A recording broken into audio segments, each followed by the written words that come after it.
Ooh, get it. Come on. Get it. Yeah. So get it in. Get it in. Get it in. Get it in. Get it in. Get it in. Come on. Get it. Come on. Get it. Come on. Get it. Come on. Get it. Go to work now. Go to work now. Go to work now. Go to work now. Get it in, yeah. Get it in, yeah. Get it in, get it in, get it in, yeah. Get it in, get it. All right, well, we gonna get it in. We want that money in that bank. We want that money in our pocket. We want our money, okay? But just know that this is very serious. At the same time, the process is the number one thing that people forget about money. We talk about money management. We need more financial literacy and so forth. But definitely at the top of the show, I need you to all to know that it's actually not just for the young, because I've been learning myself from communityondemand.org. And I tell you, is phenomenal. So if you can go to communityondemand.org today, right now, please do so. And right now, I'm going to play a video, 2 videos. They're pretty short, but they are impactful. Absolutely. Shout out to the one and only we call. So, he has so many different names, but we'll just call Mr. Bennett. Absolutely. So thank you for sharing these videos with me so I can share, because I hadn't seen these. So it's really, really neat. So check this out. This is our first video about money today, entitled How to Get Rich. One thing, how to get rich. January 9th, 1998. I was born to a single mom. She did the best she could. She worked a 9 to 5 all day, had a side hustle, and tried to save as much money as possible. I don't even remember seeing her sleep, but no matter how hard she tried, we were always broke. We moved from house to house, from couch to couch, until eventually we got our first crib. My mom found this government program called Habitat for Humanity, and they told her if she built 100 houses, they'd give us one for free. So she put on her boots and helped build a small city in less than a year. Before you knew it, we had our first house. Life was great. Everything was finally perfect. For like a year. We ran out of money again, and we lost the house. The math never added up. She worked her whole life and we still couldn't pay the bills? I didn't know it then, but this was the first time that I wanted to get rich. See this property on Craigslist for $4,300 a month? Well, it's been sitting empty for the last 28 days. When I was 12, I got an Xbox, and I found the answer I was looking for. I'm gonna go pro. This wasn't just a game. These kids were making millions. I got my first camera and started making videos immediately. No structure, no game plan, just trying to make it. This was the best time of my life. I became obsessed. I spent every moment thinking about these videos. For the first time in my life, it felt like I found the thing that was gonna make me rich. Then I met these kids that needed a video editor for their little trick shotting clan, and they offered to pay me $20 for a video. Say less. I illegally set up a PayPal account with my mom's name and started getting paid. A few shitty edits later, I made my first 100 online, and everything clicked. I made a promise to myself that day. I will never work a 9 to 5, and this became my life's mission. Get rich online or die trying. Then I spent the next 5 years of my life trying every side hustle you could think of. Clothing brand, failed. Sneaker reselling, failed. I even tried becoming a wedding photographer. Nothing was working. I graduated high school with less money than all my friends. I was the broke businessman. I was the failed YouTuber and the dummy with a 2.5 GPA who thought he was going to get rich online. So I had to go to community college. Begin the worst year of my life. I hated school. I hated the fact that I went from owning a business to taking business 101. Not only that, but my ex cheated on me and I started smoking weed every day to cope. That summer, I reached my breaking point and decided to give it one last try. I took $1,000 from my student loans and used it to start a dropshipping store. And somehow, it actually worked. Money! In my first month, I was making over $1,000 a day. And by the end of that summer, I was making over 50 grand a month. I dropped out of college, moved into an apartment with my boys, and locked in. Gym, read, smoke, run ads, repeat. September, 51,000. October, 72,000. November, $168,000 in a single month. And a couple months later, at 19, I made my first million. So naturally, I went stupid. Crib in LA, first class flights, 5-star restaurants, private parties. It felt like the money would never run out. I finally felt like I was rich. But you know what they say, all great things must come to an end. I got distracted, and in less than a year, everything went to zero. Well, less than zero. My dropshipping business started to go downhill, so I tried some other things. I tried becoming a dropshipping guru and selling a course. That didn't work. I tried becoming a vlogger like my boy DDG. Didn't work. I started a couple more dropshipping stores, and surprise, none of them worked either. I was so down bad, I even considered dropping everything to manage my boy's rap career. Eventually, I decided to build a software company. This was the nail in the coffin. It cost 10 times more than expected, and with no income, things went south pretty quickly. 2 years later, I'm 22 years old, addicted to drugs, 3,000 miles away from my family in LA with 30,000 in debt. It's time to go. I sold my car, broke my lease, moved to my mom's couch, and started over again from scratch. This was the lowest point of my life. I had to take a good look at myself and figure out where I went wrong. And you know what? I figured it out. 1, 2, 3, 4, 5, 6, 7, 8, 9.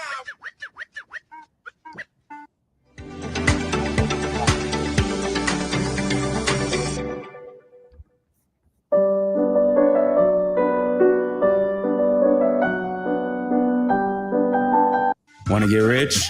Listen carefully. Focus on one thing. I went broke because every time I had something that worked, I was looking for something better. I made $1 million dropshipping.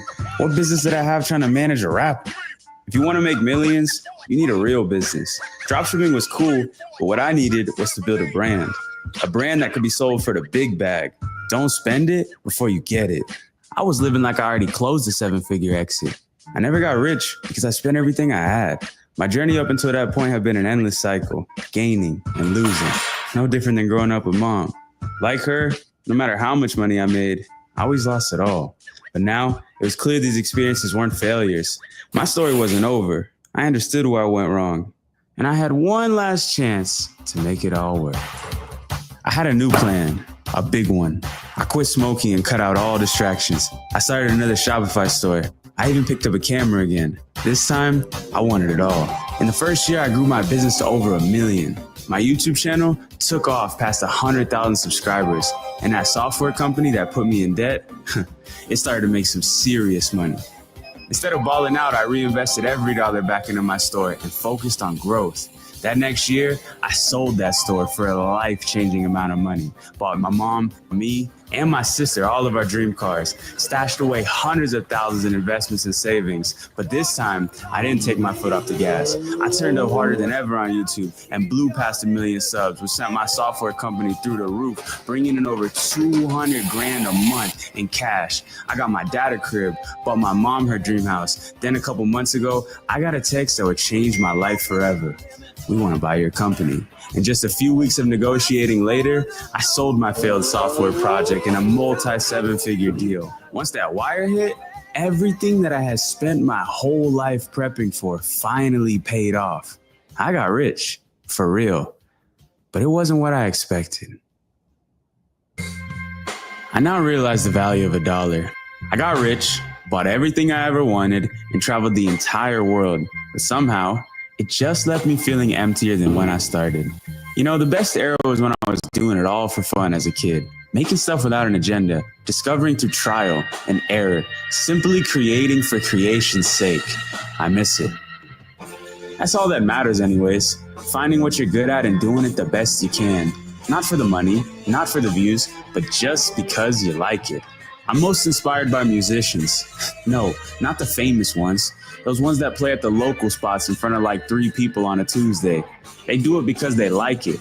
Even if they're broke, They're way richer than the millionaire rock star who's addicted to perks. Money ain't everything. Because the truth is, if you find something you love and you get the chance to do that thing every single day, then guess what? You're already rich.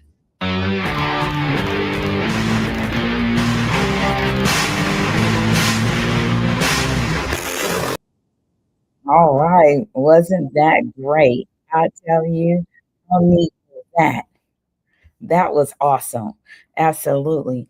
I mean, it's something for some people to think about it and say, you know what?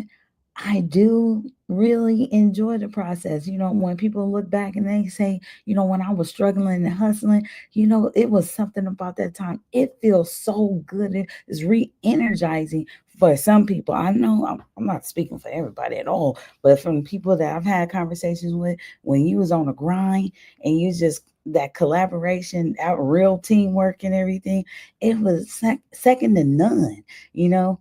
So, but at any rate, I want to share this other video. I'll keep it short today, and it is just as powerful. So check this one out right now. It's entitled "My Honest Advice to Someone and More." Okay. Be rich, but he comes from a pretty poor background, was raised by a single mother, and lacks any positive male role models. Despite this, he's still ambitious and always looking for advice on how to make it big. Recently, Jake started working at one of my favorite cafes, and while I was sitting in my usual corner, I saw him approach an older guy dressed in a suit. Let's call him Mr. Grumpy because I've seen him around, but he never has a smile on his face. So when Jake asked him for some advice, I knew it wasn't going to go well. Mr. Grumpy just bluntly told him that the younger generation was lazy and didn't know the first thing about hard work.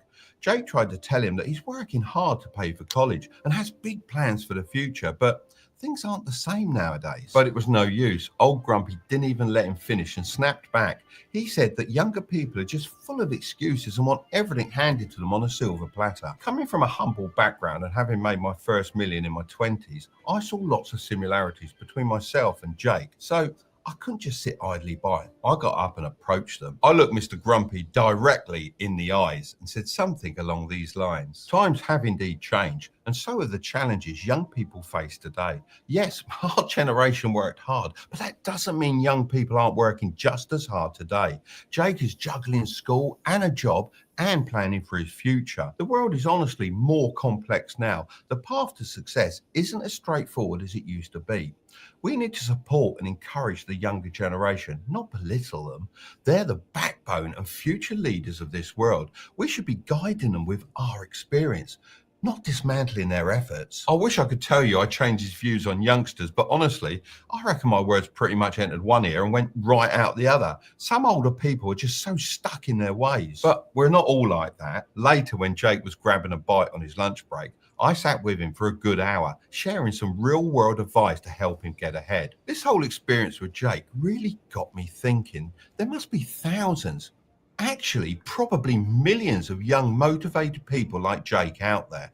So I thought today I'll break down the advice I gave Jake into 5 principles that anyone can follow to become wealthy.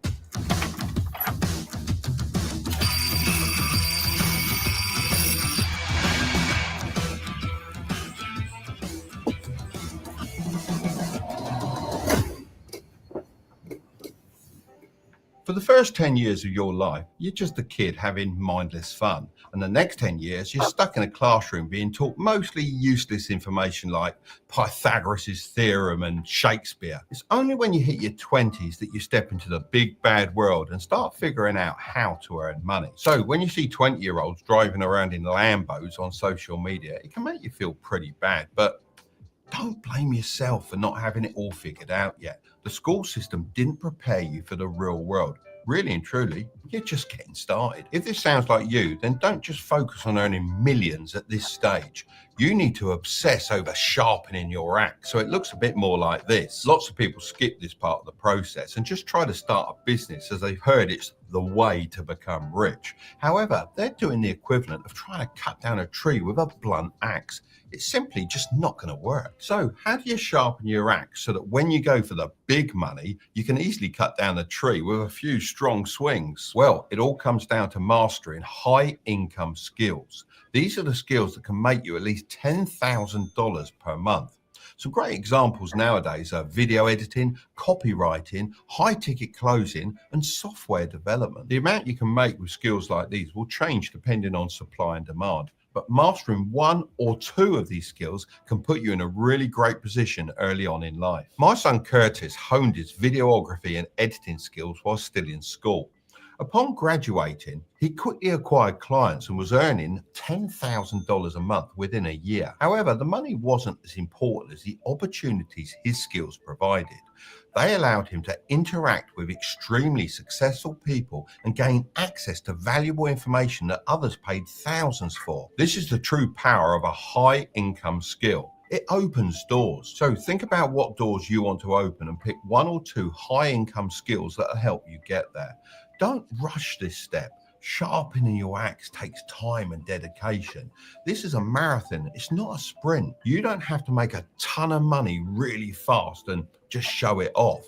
You should aim to last and not become a one-hit wonder. So extend your timeline. Stop thinking you need to become a millionaire in 1 or 2 years. If you learn the right skills, then the millions will follow. Just trust the process. Once you have a sharp axe, it's also quite nice to know that even if somebody took away all your money, you'll still be able to make far more money than the average person.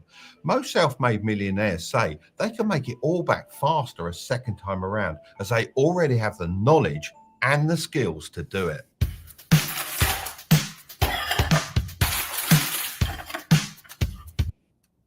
$453,000 in a single month as an affiliate marketer without.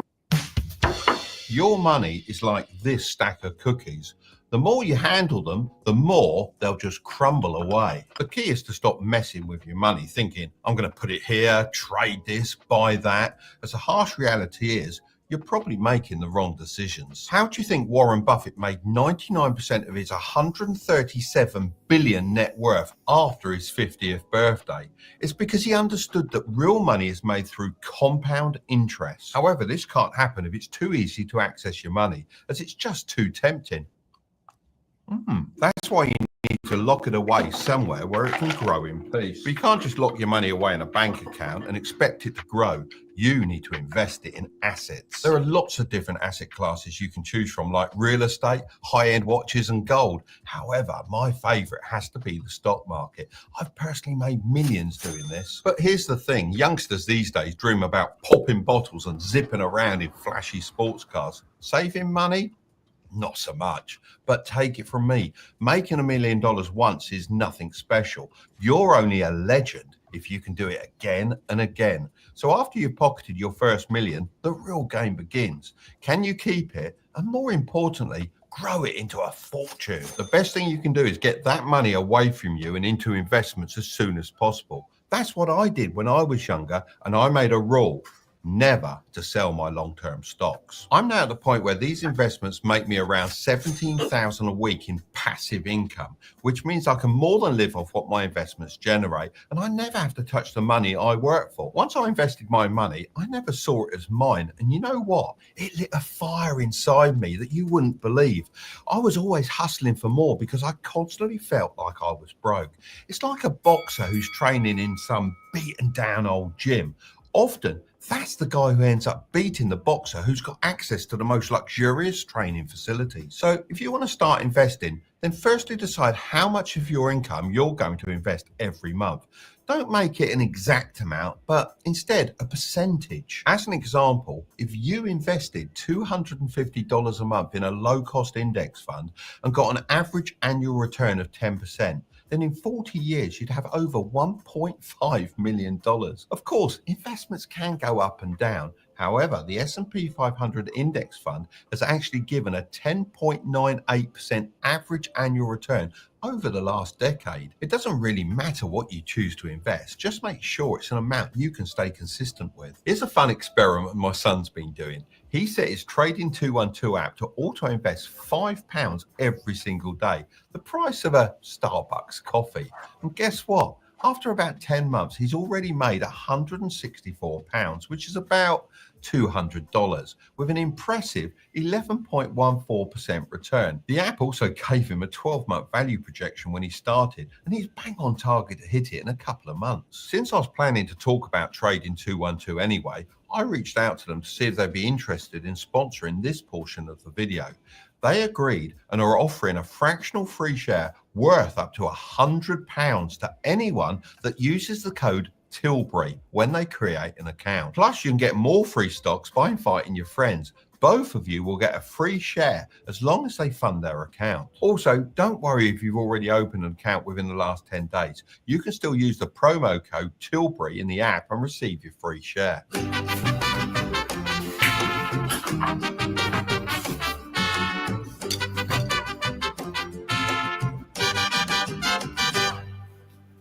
This is the biggest thing stopping you becoming rich. You might think you fear failure. However, in reality, you're probably more concerned about how others will judge you if you fail. You see, I've spoken to so many young people like Jake who have big dreams but are too scared to take a risk and step out of the norm as they're so paralyzed by fear. However, taking calculated risks is the only way to get ahead of everyone else. Think about it for a second. If you're just doing the same thing as the majority of people, then you're going to get the same results, right? These risks might not always pay off, but luckily, when you're younger, you have one huge advantage: time. This is the most valuable thing you have. If you have this much time, your fear level should be at their least. Look, I know the real world isn't this logical. I remember feeling scared when I considered quitting my job as a carpenter due to the constant bullying from my manager. After much thought, I decided to take the risk. Quitting turned out to be the best decision I ever made. If I'd allowed my fear to overcome me, then I wouldn't be sitting here today. This applies to investing as well. When you're younger, you don't really want to be investing in bonds and gold.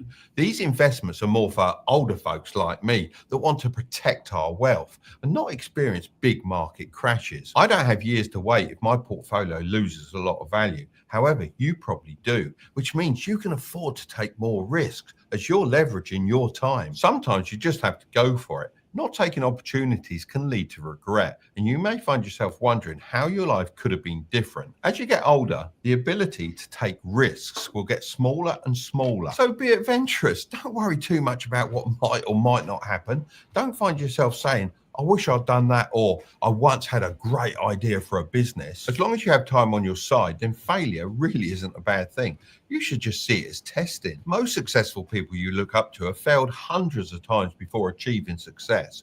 You can't have one without the other. Success is just the reward you get for enduring and learning from failure. So if your scales look like this, then stop worrying and overthinking things. Be brave and seize the opportunities that come your way.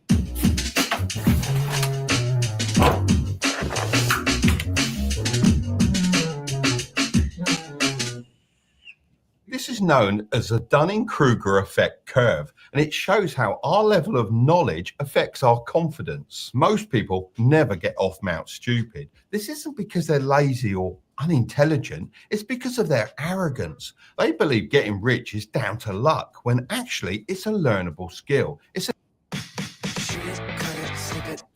edit, save it, share it out. You could do everything. A never-ending process of learning and applying. Even at my ancient age, I still do my best to learn about what's currently going on. I use YouTube, TikTok, and I keep up to date with financial news. This allows me to spot opportunities before other people of my generation. So remain a student for as long as you can. Not in the traditional way, just make sure to learn from those that are ahead of you. This is a long process and you have to earn your stripes. You can't just jump to the finish line. So learn and respect the process. Even now, whenever I meet someone new, I challenge myself to learn something from them that I didn't know before. This helps me stay humble because when you get to my age, you still don't know everything. If you get into the habit of constantly learning, then I guarantee you'll make far more money. I mean, if I didn't know about crypto back in 2019, then I wouldn't have invested a small portion of my portfolio and made crazy amounts of money. But we're taught the opposite in the Western world.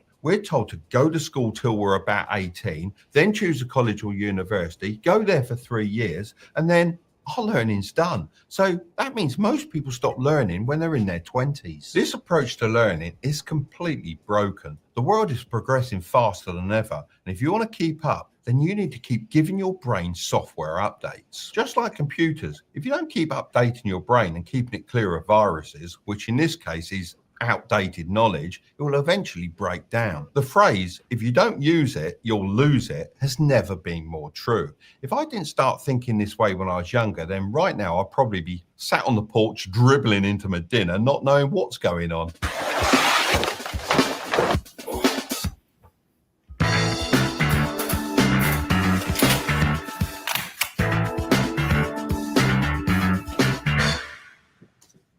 If you want to become the first millionaire in your family, then you need to break the poverty cycle. This 2024 study by the National Bureau of Economic Research says you can improve your chances of becoming rich by befriending a specific type of person. Any guesses who that might be? Of course, it's wealthy people, but maybe not for the reasons you're expecting. They found that every 10% increase in wealthy friends was associated with nearly 3% greater chance of stock market participation for that person and a 5% increase in the chance they save money. This makes sense, as when I post videos explaining how to invest in the stock market, I'm always shocked at how many comments I get saying, if it's that simple, why isn't everyone investing in the stock market? The truth is, everyone should be doing it. However, they're being held back by their circle of influence. People are nervous about investing and starting side hustles, but once they start making friends that can help guide them and explain things they don't understand in plain English, it dramatically improves their chances of becoming rich. Look, I'm not saying you should ditch all your old friends, and I'm also not saying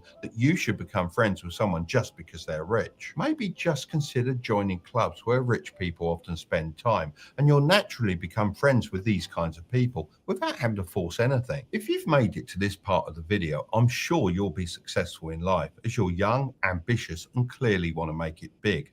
I love young people like you. You're the backbone of the world, be that in America, the UK, Africa, or China. I don't care what country you live in. Without your brains, ideas, and drive, the world would just fall apart. I'm going to die along with the other older people, and then it's over to you. You are the future leaders of this world, so don't be afraid to go after what you want. And remember, there are still some older people like myself that understand and care about the younger generation. And you have my word, I will always defend you if some old fart is talking down to you guys. If you want to learn how to invest for beginners, then you should watch this next video, but don't click on it just yet. Make sure to subscribe if you want to grow your wealth, okay? I'll see you over there. All right, now. Absolutely. That was definitely an engaging video for, like you said, most people that are looking for wisdom and ascertaining management of their money, as well as having a very active listening ear to be able to gain and, shall I say, ascertain absolutely the information needed that is not provided or hasn't really overwhelmingly been shared in educational realms and where we need them in grade school. So, and so that way it can become compound education. So just like we want compound interest. But with that in mind, there's this thing called really bending your ear. Some people, as myself as well, I don't know as many people that grew up placing their money in stocks and so forth. So I'm hoping that this podcast as well will reach you in a way where you'll listen, and regardless of accents, pauses, maybe it's not so it's not in the realm of what you're used to watching a podcast, and or the things or the environment or just the stereotypical or your ideal genre of podcasts and so forth. I'm hoping that this will reach you in a way. If you're listening right now, and or if you scrolled over to this point in the video because it's at the end, that you will, at the end of this podcast, that you'll go back and listen to it in its entirety, even if you have to pretty much like they say, spoon feed yourself and just listen to it a few minutes at a time. But listen to both of those videos in its entirety, and then process it, or maybe even share it with another person. And then as far as communityondemand.org as a reference for the world, technically, if you just really pay attention, hone in to it, you would just be amazed. And if you actually do the assessment to learn about your future skills and how they can actually help communities at large, oh my goodness, you will tell everybody about communityondemand.org every day. Those are next steps for any organization, at all levels. And every day is a new day for learning, even with people that have money or astute in money management and working wonderfully well with stocks and the market. It is absolutely instrumental. And if anything, it's a site that should be shared with everybody to give them opportunity to learn more about themselves, instead of, like, most often in schools, like they say, that's a time where you're just building discipline, self-discipline. But I think actually a lot of people don't know that school is actually a form of discipline and self-discipline. And it does help you with patience if you pay attention to education. And it's like some people say, it's rigor mortis of it all, but it's a character building process as well. So, but just knowing that this form of this financial literacy on communityondemand.org is instrumental to everybody in the world, because it helps you to impact the world in a succinct way. But it actually starts with you knowing you, instead of, like they say in school, oh, what do you ask you, what do you want to be when you grow up? Or you're doing so well in this area, you may grow up and become a teacher, or you may grow up and become this. But that's just what a blanket statement, because it's not enough information to really come to that conclusion. And in the future, we don't know what beholds a student. At the same time, it's just really neat that you may find that from what they are turning in for as the homework or assignments, and what they may say during presentations, what they may create when they're utilizing technology in schools. But it's not a full gambit of it. And even there's some other schools, like, I'm going to say their names or what have you, but because I want you to focus on communityondemand.org. But there are some other systematic approaches toward assisting with learning how to master certain skills.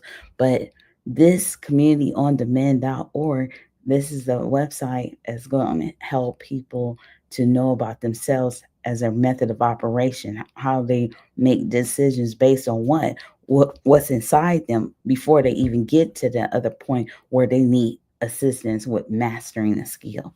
It is so phenomenal. We'll talk about it more, but you take a chance and go back and listen to those videos and really process that information. And please don't let the accent of the gentleman deter you, because I know I saw somebody was on here and then they left at one point, and so I'm not sure if that's just a bot. But at any rate, please, let's get past these distractions and so forth, and learn some more information that can make instrumental for yourself, your legacy, definitely in the environment and community that you are in every day, okay, or consistently. So we want to impact the world in a great way and be of assistance and helpful in every way as possible. So thank you so very much, and have a wonderful day. Go to work.